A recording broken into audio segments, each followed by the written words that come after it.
Okay, so Tennessee, the great state of Tennessee, my state, love this state, is saying, you know what? If you want to put vaccines in food, you have to notify people about it.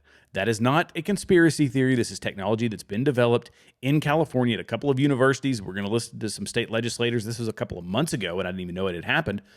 We're going to talk about why we think that somebody would want to develop that technology to begin with. I think we know, but we'll discuss that. We're also going to talk about Kari Lake and the huge mistake she made by coming out as pro-choice. And that, yes, that is what she has done. She's come out as pro-choice.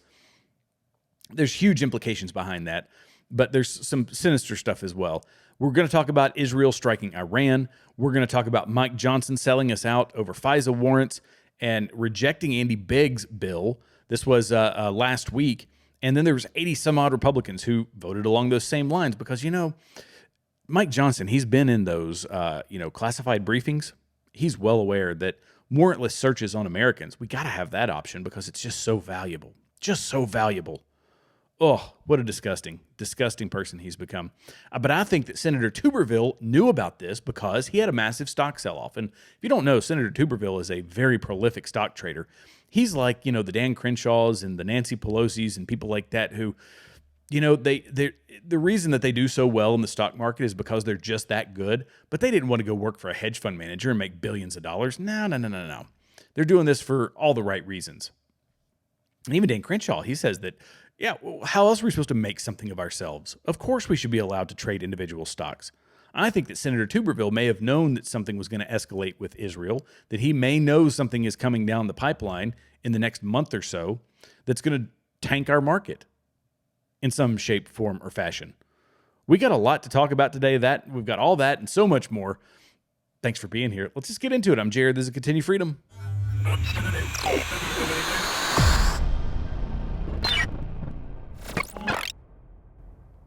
I always love it when I get to talk about Tennessee politics. It makes me want to sing Rocky Top. I won't because it sounds like somebody swinging a bag of cats over their head. But in Tennessee, we had some state lawmakers that are saying that if you want to put vaccines in food, the technology now exists, we need to have some laws that say notify the consumer. Notify the people if you're going to do that. Let's listen to this. This is very interesting. Oh, of course. Oh, let's, every time. It's without fail. Without fail. Okay, let's try that one more time here. Tennessee. Let's hear from Tennessee lawmakers. Here we go. Come on, guys. Can you give me an example of a food that's a vaccine? You recognize? Yes. University of California, Riverside has already perfected the ability to put human vaccines into our lettuce right now. Also tomatoes has the ability to do that also for UC Berkeley. And then Big Tobacco, RJ Reynolds and stuff has perfected the ability to put a human vaccine into tobacco products. Chairman Clements. And is that even legal to do in the state of Tennessee to sell those with a vaccine in them? You recognize? Well, I'm not arguing that point. What I'm saying is there is no law deeming those that when you go into a grocery store, you should know as a consumer, this head of lettuce is a head of lettuce. The head of lettuce right next to it could contain a vaccine in it. All we're saying is if it does have the vaccine in it, make sure it's listed as a pharmaceutical so people can get the proper dosage. You recognize? Thank you. Well, my question is right now, can you walk into a grocery store and there be a head of lettuce for sale that has a vaccine in it? I don't think that's allowed under state law presently. And if it is, and you have to list it as a pharmaceutical, are we going to then have Walgreens pharmacists with a refrigerated section? I mean, how's this going to play out? You recognize? Thank you. This is more of a consumer protection bill right here, is to make sure that if you're going in to buy tomatoes and there's a polio vaccine in there, that you are aware of what you're buying has a polio vaccine. The problem you have is if it's not treated as a pharmaceutical, being the size and difference between you and me, how many tomatoes do I have to eat to get the proper dosage versus how many tomatoes that you have to eat? And if you eat too many, do you get a overdose? Makes perfect sense. Makes perfect sense. Why does this technology exist to begin with? Why would they be concerned about putting a vaccine in produce? Well, I think the answer is obvious. They want to do this because delivering vaccines to an unsuspecting population is important to them. This is it's the ultimate way to, enact public safety. I guess would be a way to put it. They have no problem. Let's look at it even more simply. Do they have a problem putting chemicals in any of our food? In any of our food, do they have an issue delivering potentially harmful chemicals to the population? No, they don't. Sounds like one of those, knuckleheads on the internet, but I'm going to say it anyways. I started, purging my body of all the chemicals and things that I'd been consuming for years. I was full of inflammation and pain and all this stuff. And so I cut out anything that would sit on a shelf and not rot. That's where I started. I said, I went carnivore, but at the end of the day, it's all about cutting out anything that has artificial junk in it. And I became a label hawk, and I started reading everything that's in my food. And when you start looking at individual chemicals, you can tell that there are things that are used for cleaning, industrial cleaning, for stabilization of things like antifreeze and other, like these are, and then you follow the rabbit hole even further and you see that it's linked to chronic inflammation, that it's linked to cancer. There's secondary and tertiary effects to consuming these chemicals. And they say because it's such a small percentage, like 1% of the food that you're consuming, that your body should be able to process that. But when everything that you consume has those chemicals in it, now you're getting concentrations of those higher than expected. So if you're eating a purely organic diet, but you happen to love Takis or something, then yeah, sure, the chemical levels might not have an impact on you. But when your entire food supply, which is very common among lower income folks because they can afford the long shelf life, shelf stable, stuff they can put in the freezer to last for 4 months, all that stuff, that's a staple of their diet because it's cheap, because it lasts a long time. Then this is an obvious poisoning of the population through the food supply. So do we think that it's outrageous to think that the food companies, the produce companies, the industrial farms would have any issue putting something in the food that is for the common good, which would be a vaccine? No, obviously they would have no issue. So the only reason this technology exists, the only reason they develop a technology like that is because they want to deliver a vaccine to an unsuspecting population in the time of a pandemic. Now, we've watched the people in the latest pandemic show their religious, these people are religious zealots is what they are.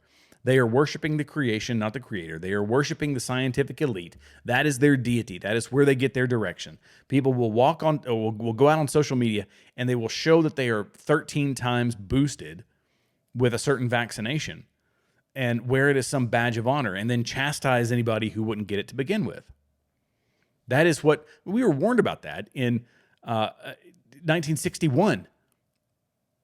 President Eisenhower told us in his final address, my biggest fear is the development of a military-industrial complex and a scientific and technological elite. We have a technological elite from Meta, Google, all of these massive internet companies. These are the technological elite, buying up all their competition, controlling all the information, deciding what people can and cannot see. We're in an election year. It's why I had to take down a video. It's why I've had a hard strike because I talked about a vaccine in the past. So this one's probably going to get banned as well. But they don't want you to see any alternative opinions. That's the technological elite. The scientific elite are the people like Moderna and Pfizer, ones that were paying millions of dollars to put lobbyists in the office of politicians to get them to push vaccine mandates. And they hide behind things like the Constitution in a very clever way. They say, we're not going to remove any of your freedoms. You can live your life the way you see fit. You can't have a job. Can't go in the grocery store. You can't take public transit. But we're not going to remove your freedom. See, those aren't rights enshrined in the Constitution. Those are just amenities that come with living in New York. These are amenities that come with living in San Diego or San Francisco. We don't have to give you access to those amenities. But you can still live your life. All you got to do is live off of the garden that you have, your own garden, and your cattle that you have in your 300 square foot New York apartment. So this is how the modern way of life is being leveraged to force people to take a jab from a company that's putting all these politicians who are creating the mandates into office. Moderna, Pfizer, all those companies. Do we think that the same people who are celebrating their 13 boosters are going to have an issue with an unsuspecting population getting this certain drug, especially when it comes out and they say, you know what? You were worried about all these people who didn't get the vaccination. Don't worry.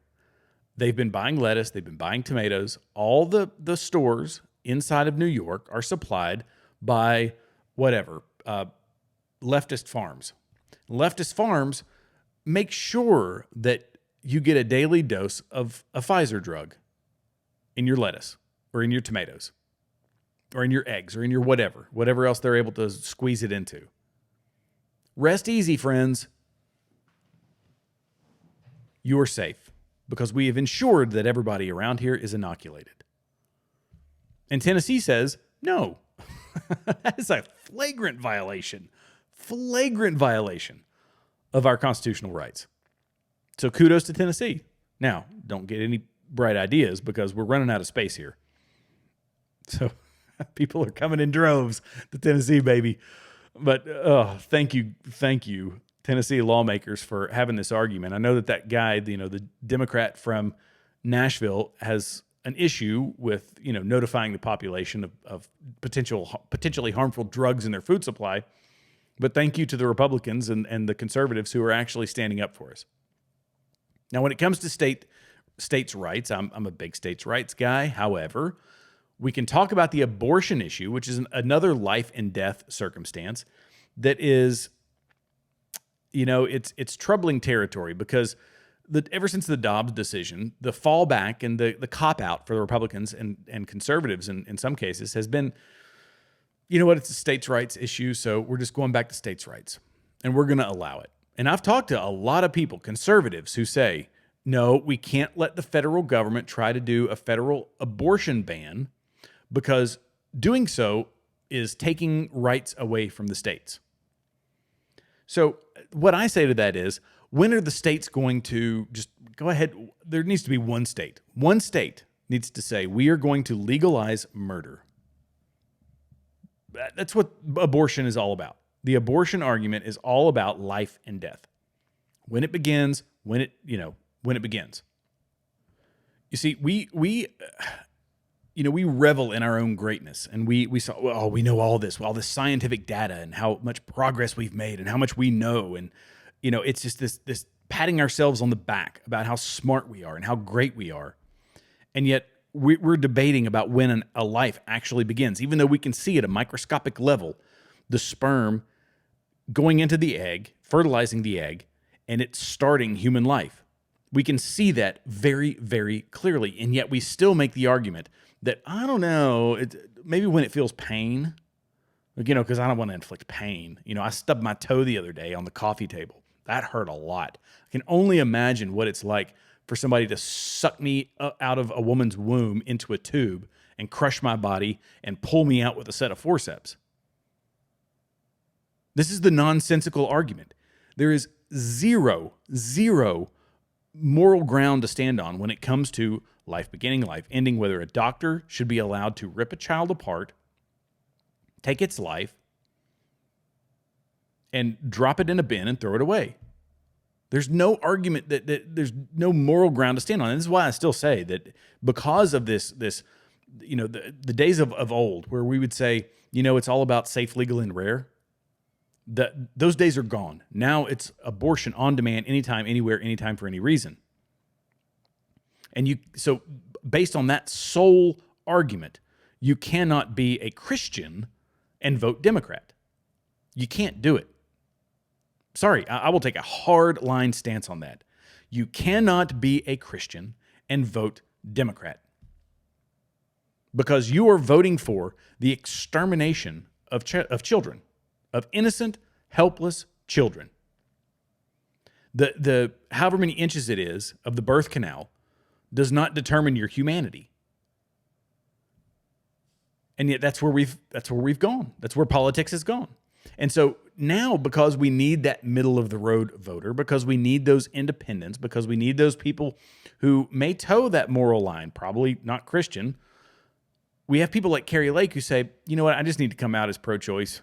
I can't do it anymore. I got to come out as This total pro-choice. ban on abortion that the Arizona Supreme Court just ruled on is out of line with where the people of this state are. The issue is less about banning abortion and more about saving babies. Okay, more about banning abortion than saving babies? That makes zero sense. Kari Lake, if you ever happen to watch this video, you're going to have to explain that to me, because the only outcome of an abortion is the death of a child. It's the only outcome of an abortion. It's killing a baby. You got to kill a child. So listen to this. President Trump, this is such a personal and private issue. No. I chose life, but I'm not every woman. I want to make sure that every woman who finds herself pregnant has more choices so that she can make that choice that I made. That baby right there, by the way, you shrink it a little bit because it's now got, a few months on it. Shrink it down and move it, 8 inches, 9 inches up the birth canal. And now all of a sudden you can execute it. There is no moral ground to stand on. The only moral outcome is the absolute federal abolishment of abortion. Dobbs was a step in the right direction. It was great. Kudos. It was awesome. It's allowed us to save probably millions of babies in states that are, the more red states. But for Kari Lake to actually come out and for Donald Trump to come out and say, I'm not going to get any further than it becoming a state's issue. We got the win with the Dobbs decision. It's back to the states. Abortion doesn't stop. It just becomes a little less frequent, and people have to go to other states in order to have it carried out. But I'm not going to delve into the pro-life argument anymore. And the reason that Kari Lake's video was a mistake is because she outwardly said, she made this is a big production. I'm a videographer by trade. To make a production like this is no small feat. It's a lot of lighting. It's a lot of, B-roll, and it's people that are lighting and cameras and editing and all this stuff that goes into it. It's putting a great effort into making a video saying, I am now pro-choice. Kari Lake, for all of the great things that she's done, she would have been better off saying, I'm not going to delve into it. Look, it's been decided by Dobbs. And, if this goes any further towards, pro-life, if this goes towards a federal ban, that's something that we can discuss. I'm not opposed to it, but I'm not going to get into I'm not going to go delve into, the pro-life versus pro-choice argument anymore. It's been decided by the Supreme Court. That would have been smarter. But she decided her campaign team, or whoever this is, decided to make a beautifully lit, well-edited video about how she's pro-freaking choice. And that is a losing stance in my opinion. So I'm going to go ahead and change gears here, and I'm going to talk about it's another issue that I believe people have been making moral grounds. There've been a lot of religious arguments about this. I'm going to look at it strictly from a conflict standpoint. Israel has struck back at Iran after the drone strike that they conducted on Israel. And there's 5 key questions, and I think these are valid questions. They were asked by a guy at Fox News. First off, where did the strike hit? Fox News confirmed there have been explosions in Iran's Isfahan province, which is where Natanz, one of Iran's nuclear facilities, is located. So this is Israel sending a message saying, we know where the nuclear facility is. You know that we can range it now with our missiles or with our rockets. So stop screwing around. They didn't have any kind of significant damage. It says following the attack, because that was the second question, how much damage did the attack cause? Following the attack, Iranian state media stated that the nation's atomic sites were fully safe and had not been struck by the missiles. So there was no nuclear fallout. There was, no danger to the surrounding population. The International Atomic Energy Agency, a United Nations affiliate watchdog organization, later confirmed that there is no damage to Iran's nuclear sites. So how do we think that Iran is going to respond? Which is the third question. A senior Iranian official reportedly told Reuters on Friday that Tehran has no immediate plans to strike back. Do we think that Tehran is just going to sit on their haunches and allow Israel to launch rockets into their country? That in and of itself should be the start of World War III or of another massive conflict in the Middle East. but they are resting on their haunches. They realize that they can't respond with any kind of drastic military action, extreme military action, because Israel didn't destroy anything. They were just sending a message saying, we can range your nuclear facilities if we want to. We can wreak havoc on your country if we want to. We can cause nuclear fallout if we want to. That official said the foreign source of the incident has not been confirmed, and the discussion leans more towards infiltration than attack. So Iranian state media reportedly has been downplaying the strike. A well-placed military source has told Fox News that the strikes were limited. This is what Iran said. They said the explosion this morning in the sky of Isfahan was related to the shooting of air defense systems at a suspicious object that did not cause any damage. So this is what the Iranian army is telling their people. What has Israel said about the strike? Before the strike, Israel, this is what Netanyahu said. He said, Israel will do whatever it needs to defend itself. Foreign leaders have all sorts of suggestions and advice. I appreciate that, but I want to be clear. Our decisions, we will make ourselves. So he's standing alone saying, no, I'm going to do my own thing. This is the hill that I will die on. The decisions that Israel makes are my decisions. They are our decisions. And as their elected representative, I'm the one who takes responsibility. Now, the other question to ask, the final question, is was the U.S. involved in the strike? The United States has denied any involvement in the strike, having pleaded with Israel for days to respond with restraint against Iranian strikes. Secretary of State Antony Blinken, a real model American there, when asked about Israel's strike on Iran Friday, said, I'm not going to speak to that except to say that the United States has not been involved in any offensive operations. My belief, and this is assumption, but my belief is they came to him and said, look, we were attacked by Iranian drones. We have to do some sort of a counterattack, otherwise we look weak. We will launch it in the vicinity of a nuclear site. We will show them, we will send the message that we can strike them from Israel, that we can be accurate as we want to be, and that we can miss intentionally without causing any nuclear fallout, without escalating this into World War III. They will get the picture. We don't look weak. And Antony Blinken said, okay, I think that's fine. And the Biden administration said, okay, I think that's fine. That's my take on it. Because Netanyahu can't do nothing. He can't just sit back and say, oh, we got attacked by Iran. Come on, send some more drones. Because Antony Blinken told me that we can't do anything, we're not going to do anything. No, he still has to make decisions as the leader of Israel. On the other hand, Israel is still beholden to an intelligence organization, much like the president is in America. You know, when you look at, we complain about the FBI and the CIA and the NSA and all these intel organizations, federal law enforcement organizations. The Mossad has accumulated a massive amount of power. And so Netanyahu is to some degree still beholden to the Mossad. And Mossad is the deep state of Israel. Everything I've read about them tells me that they're not a good organization. You know, the nation of Israel, the people of Israel, that's one thing. But the government itself is corrupted, much like the U.S. government is corrupted. So I think that this was something worked out between the intel agencies, the Department of State, the Biden administration, you know, the Office of the President. All these people came together and realized that they have to be able to do something.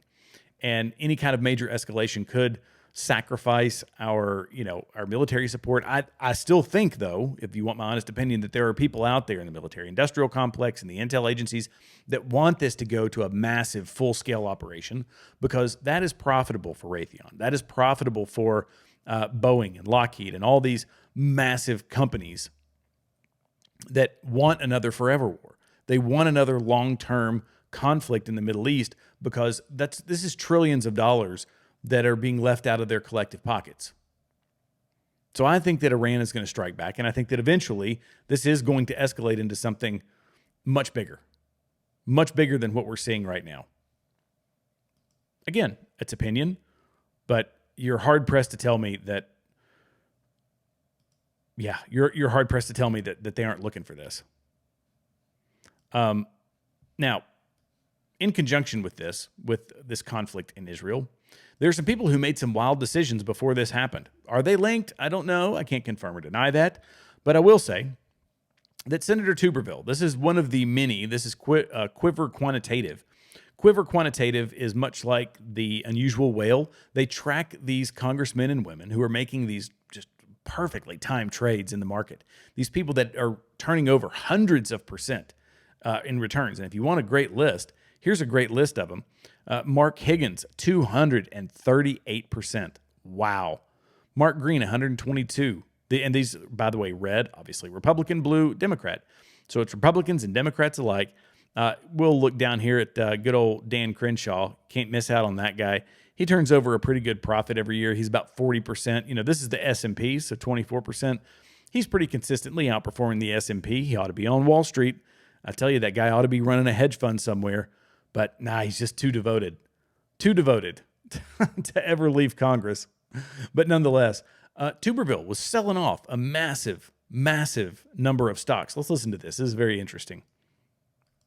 Huge amount of his portfolio this month, and I mean huge. To put it into perspective, out of the 61 trades he made over the last month, 59 of them were sales. The other 2 were purchases of put contracts, which if you don't know, is a way to bet against the stock. The reason I'm telling you this is because Tuberville isn't just your regular congressman. When it comes to trading, he has one of the best records in Congress, right next to Nancy Pelosi. And maybe one of the reasons behind this performance is the crazy amount of Senate committees that he's on. There's too many to read, so you can pause and take a screenshot if you want. But it's safe to say, with the amount of privilege info he gets from sitting on all these committees, you definitely want to pay attention to his trades. Now, here's the weird part. Whenever you see a lot of bulk buying or selling by a lawmaker, you typically see some sort of trend. For instance, they could be selling financial stocks or buying energy stocks. But with the Tuberville trades here, I don't see any rhyme or reason to it. He's selling everything from automobile companies like Ferrari, semiconductor stocks like AMD, regional banks like Southern State, and I could go on and on. But here's the catch though. As if Tuberville selling all these stocks isn't a bad enough sign, this week specifically, we've seen some of the richest people in the world selling billions in stocks. In February alone, Jeff Bezos sold 33 million shares of Amazon, which at $170 each comes out to $5.6 billion. Mark Zuckerberg, same story, 900,000 shares of Meta for $416 million. And the list goes on. My point is, when selling like this is going on by the world's richest and most powerful people, it makes you wonder if they know something that we don't. To see any of the data mentioned in this video, I'm at a website called Quiver Quant where you can track it all for free. So did this Israel strike, is this in any way related to them selling off stocks? Is the conflict going on in the Middle East, the conflict going on in Ukraine? I think Ukraine is far less significant than what's going on in Israel. But do I think that it has any relevance or any correlation between the two? I think that it does. I think that somebody who sits on that many committees, who knows about all the conflict going on in the world, probably felt like it was smart to liquidate his portfolio, get it out of the market so that he can buy after everything tanks.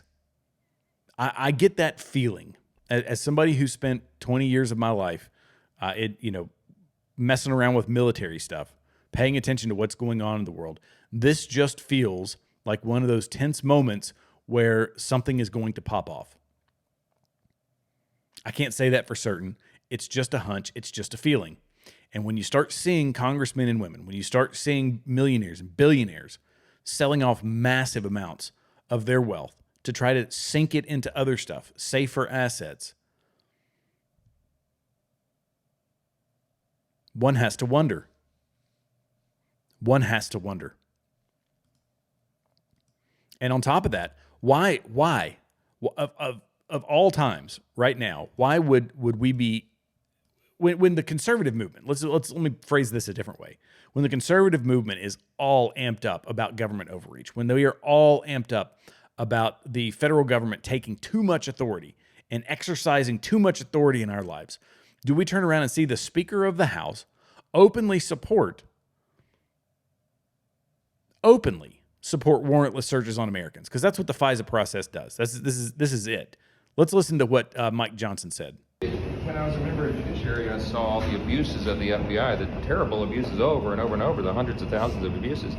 And then when I became speaker, I went to the SCIF and got the confidential briefing from sort of the other perspective on that to understand the necessity of Section 702 of FISA and how important it is for national security. And it gave me a different perspective. So I encourage all the members to to go to the classified briefing and hear all that and see it so they can evaluate the situation for themselves. So he openly admits, oh, no, I saw all the abuses. All the abuses. It was terrible.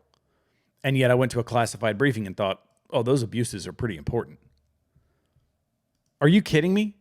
Like, this is our Speaker of the House. This is our Speaker of the House. And we've got Andy Biggs. Andy Biggs installed a Florida amendment. I'm going to try to get my mouse over here if I can get it to function properly. So the House was unable to pass Andy Biggs. Here we go.